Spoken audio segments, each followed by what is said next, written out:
How would you feel if you were told you couldn't go to a particular school, work a certain job, live in a certain neighborhood, even use a public restroom because of the color of your skin? It was in this environment that Dorothy Vaughan, Katherine Johnson, and Mary Jackson showed up to work every day.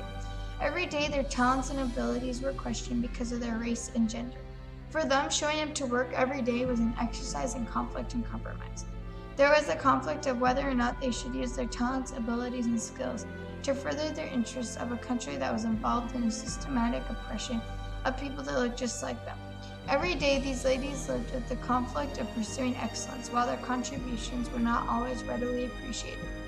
These three women, while born in different parts of the U.S., were all brought up in a country where segregation was normal. African American girl in the South during that particular time period. Really, what it means is that although you are a valuable human being with a lot of awesome ideas and a lot to give to the world, probably 99% of the time, no one actually sees you because there are so many stereotypes uh,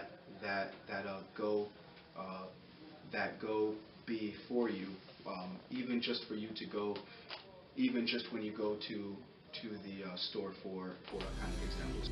Dorothy Vaughan was born in 1910 in Kansas City, Missouri. She worked hard at her studies and earned a full scholarship to Wilberforce University, where she majored in math. She excelled at a time where only 3.8% of American women received a college degree.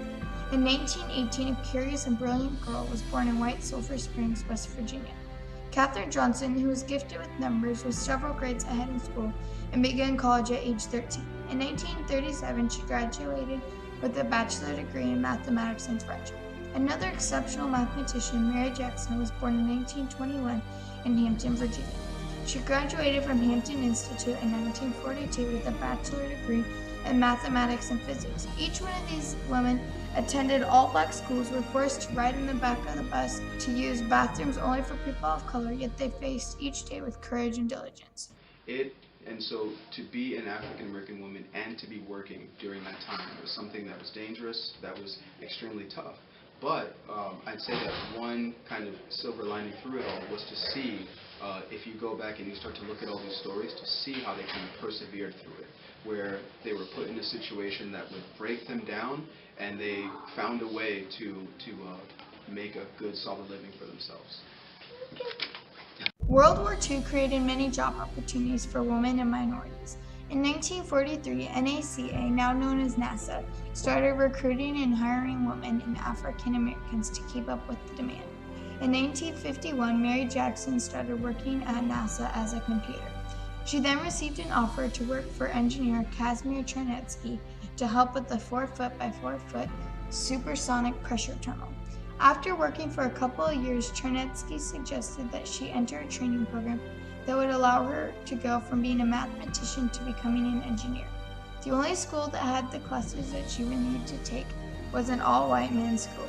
Since the school was only for white men, she had to get special permission from the city of Hampton to take the classes. She did not let this stop her. In 1958, she became the first ever black woman to become an engineer at NASA. She may have been the only black engineer at that time. Katherine Johnson was hired to work at NASA in 1953. After working for just a couple months, Dorothy Vaughan assigned her the project in the Maneuver Loads branch of the Flight Research Division. This is a temporary position, but it soon became permanent. Over the next 4 years, she analyzed data for the flight test.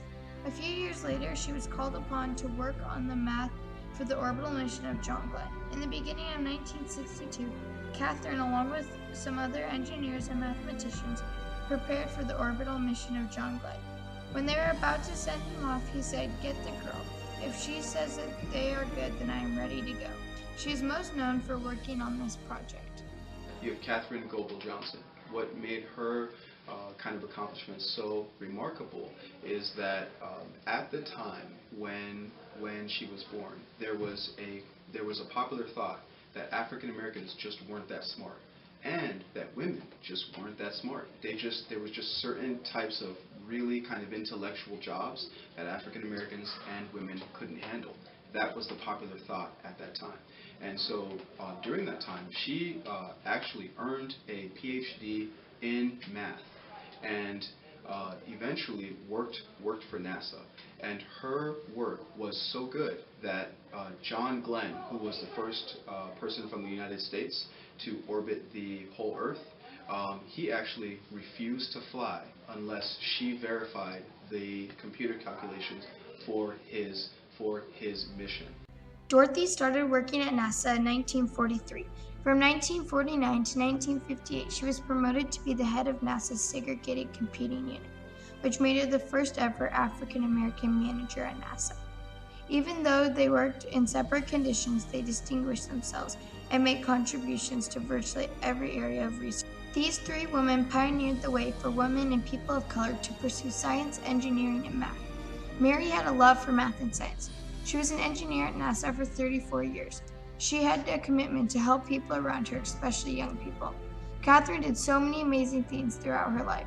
In 2015, at age 97, Catherine added another extraordinary achievement to her long list. President Obama awarded her the Presidential Medal of Freedom, America's highest civilian honor. While Dorothy was a supervisor of the segregated West Computing in Langley, she advocated for promotions and fair pay for the ladies, which they all deserved. These three women were the embodiment of these words Martin Luther King Jr. said: "If you can't fly, then run. If you can't run, then walk. If you can't walk, then crawl. But by all means, keep moving." Katherine Johnson, Mary Jackson, and Dorothy Vaughan kept moving forward and using their skills and talents to better their country.